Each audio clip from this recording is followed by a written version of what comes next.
శుభములను తెలియజేస్తున్నాను. ఈరోజు చేసే అనుమానిక ప్రకారము సకల జనులకు దేవుని ప్రేమను వెల్లడి చేయక అనేటువంటి అంశాన్ని మనము ధ్యానిస్తున్నాం. On dwelling God's love to all అనేటువంటి అంశాన్ని మనము ధ్యానిస్తున్నాం. ఆన్ వేల్ అనగా ముసుగు తొలగించబడుట. వేల్ ఆన్ వేల్ వేలు ముసుగు ఆ యొక్క వేయుట. ఆన్ వేల్ ముసుగు తీసివేయబడుట. పెళ్లిలో పెళ్లి కూతురు ఆ యొక్క ముసుగు వేసుకొని వచ్చినప్పుడు పెళ్లి కొడుకు ఏం చేస్తాడు? ఆ యొక్క ముసుగును తొలగించడం అనగా తొలగించడం ద్వారా అందరూ ప్రత్యక్షంగా చూడడం అనేది జరుగుతుంది. ఇక్కడ కూడా ఈ దేవుని యొక్క ప్రేమ అందరికీ బయలుపరచబడుతుంది. ప్రతి ఒక్కరికి ఈ లోకములో ఉన్నటువంటి వారందరికీ దేవుని యొక్క ప్రేమ వెల్లడి చేయబడుతుంది. అందుకే మన ఆదికాండం 12వ అధ్యాయములో మనము చూసినట్లయితే అక్కడ అబ్రహాముతో దేవుడు ప్రత్యక్షమై మాట్లాడుతున్నాడు. అబ్రహాము ఎవరు అంటే ఆయన అన్యుడు. ఆయన విగ్రహాలు చేసుకొని అమ్మేటువంటి వ్యక్తిగా వృత్తిలో ఉన్నాడు. అయితే తాను విగ్రహాలు చేసినటువంటి ఏ దేవుడు కూడా ఏ దేవత కూడా తనతోని మాట్లాడలేదు.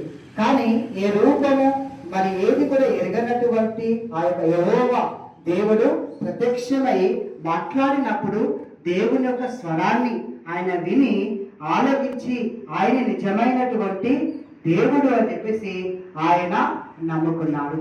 నమ్మి ఏం చేస్తాడు? నీవు నీ యొక్క దేశమును, నీ బంధువుల యొక్క నుండి, నీ కుటుంబము, నీ తండ్రి ఇంటి నుండి నీవు బయలుదేరి నేను చూపించే దేశానికి వెళ్ళుము అని చెప్పినప్పుడు, ఇదిగో నిన్ను అనేక జనులకు తండ్రిగా నేను చేస్తానని చెప్పేసి దేవుడు అబ్రహాముకు వాగ్దానం ఇచ్చాడు. నిన్ను దీవించే వారిని దీవిస్తా, నిన్ను శపించే వారిని నేను శపిస్తా అని ఎప్పుడైతే వాగ్దానం ఇచ్చాడో, మాట్లాడినాడో చూడండి, అబ్రహాము బయలుదేరినట్లుగా మనము అక్కడ చూస్తున్నాం. అబ్రహాం యొక్క తండ్రి పేరు ఏం పేరు? తెరాహు. మరియు తనకు ఎక్కడ ఉన్నారు? ఊరు అన్నటువంటి మరి ప్రదేశంలో ఉన్నారు. హెల్దీనా అన్నటువంటి దేశంలో ఉన్నారు. ఇద్దరు సహోదరులు. మరి అలాగే ఆ యొక్క లోతును కూడా తన యొక్క సహోదరి కుమారుని మరి తీసుకొని ఆ యొక్క కానాను దేశానికి బయలుదేరినట్లుగా మనం అక్కడ చూస్తూ ఉన్నాం. అబ్రహాము వయసు ఎంతలో దేవుడు మాట్లాడినాడు అంటే, అబ్రహాముకు 75 సంవత్సరాల వయసులో ఉన్నటువంటి సమయంలో దేవుడు అబ్రహాముతో మాట్లాడినట్లుగా మనము చూస్తూ ఉన్నాం. కాబట్టి దేవుడు అబ్రహాముతో మరి మాట్లాడిన తర్వాత ఆ ప్రాంతం నుండి మరి వెళ్ళి షెకెం ప్రాంతం ప్రయాణం చేసి అక్కడ సింధూర వృక్షము దగ్గర ఉండి అక్కడ కూడా ఒక గుడారం వేసుకొని బలిపీఠము కట్టి అక్కడ దేవునికి ఆ ప్రార్థన చేసినట్లుగా మనం అక్కడ చూస్తూ ఉన్నాం. తర్వాత బేతేలు అక్కడ హాయికి మధ్యలో మరి హోలివా ఆ ఒక మరి బలిపీఠము కట్టి అక్కడ కూడా ప్రార్థన చేసినట్లుగా మనం అక్కడ చూస్తున్నాం. ప్రయాణం చేస్తూ దక్షిణ దిక్కుగా వెళ్ళగా అక్కడ కలువ వచ్చింది. ఆ యొక్క కలువు సమయంలో కానాను నుండి ఐగుప్తుకు తర్వాత అబ్రహాము వెళ్ళినట్లుగా మనము చూస్తున్నాం. అంటే దేవుని యొక్క ప్రేమ అబ్రహాముకు వెల్లడి అయినట్లుగా మనం ఇక్కడ చూస్తూ ఉన్నాం. అలాగనే స్వార్థ పాఠాన్ని మనం చూస్తే అక్కడ యేసుక్రీస్తు యొక్క ప్రేమ మనం అక్కడ చూస్తున్నాం. యోహాను సువార్త 15వ అధ్యాయము 9 నుండి 17 వరకు మనము చూసినట్లయితే ప్రేమ గురించి అక్కడ మనకు జ్ఞాపకం చేస్తున్నారు. ప్రేమ అంటే మన కుటుంబాలలో ఉన్నటువంటి ప్రేమ కన్నా, మన స్నేహితులలో ఉన్నటువంటి ప్రేమ కన్నా, మన బంధువులలో ఉన్నటువంటి ప్రేమ కన్నా, భార్య భర్తల్లో ఉన్నటువంటి ప్రేమ కన్నా యేసు ప్రేమ మిన్న అయినది. ప్రేమ అంటే ఏదో లైంగిక సంబంధమైనటువంటి ప్రేమ కానే కాదు. ప్రేమ అంటే కామ వ్యామోహముతో కూడుకున్నటువంటి ప్రేమ కానే కాదు. ప్రేమ నిజమైనటువంటి ప్రేమ.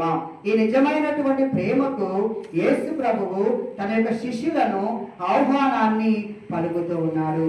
తండ్రి నన్ను ఎలాగ ప్రేమించాడో నేను కూడా మిమ్మల్ని ఆ విధంగా ప్రేమిస్తున్నాను అని చెప్పేసి చెప్తూ ఉన్నాడు. నేను నా తండ్రి ఆజ్ఞలు గైకొని జీవించినట్లు మీరు కూడా నా ఆజ్ఞలు గైకొని జీవించండి. అప్పుడు నా సంతోషము మీ యందు పరిపూర్ణము కావాలని ఈ మాటలు చెప్తున్నాను అని చెప్పేసి అక్కడ అంటూ ఉన్నారు. యోహాను సువార్త 15వ అధ్యాయము 12లో మనం చూస్తే అక్కడ ఏమంటున్నారు, నేను మేము ప్రేమించినట్లే మీరును ఒకరినొకరు ప్రేమించుకోండి, ఇది మీకు నూతనమైన ఆజ్ఞ ఇస్తున్నాను. మోషే ద్వారా 10 ఆజ్ఞలు ఇవ్వబడ్డాయి. అందులో యేసు ప్రభు మిక్స్ చేసి ఏమంటున్నారు, ఇదిగో నేను మేము ప్రేమించినట్లు మీరు కూడా ఒకరినొకరు ప్రేమించుకోనండి, నూతనమైనటువంటి ఒక ఆజ్ఞ మీకు ఇస్తున్నానని చెప్పేసి అక్కడ ప్రభు అయినటువంటి యేసుక్రీస్తు మనకు అక్కడ జ్ఞాపకం చేస్తున్నారు. అంటే మనందరికి ఇచ్చినటువంటి ఆజ్ఞ ఇది.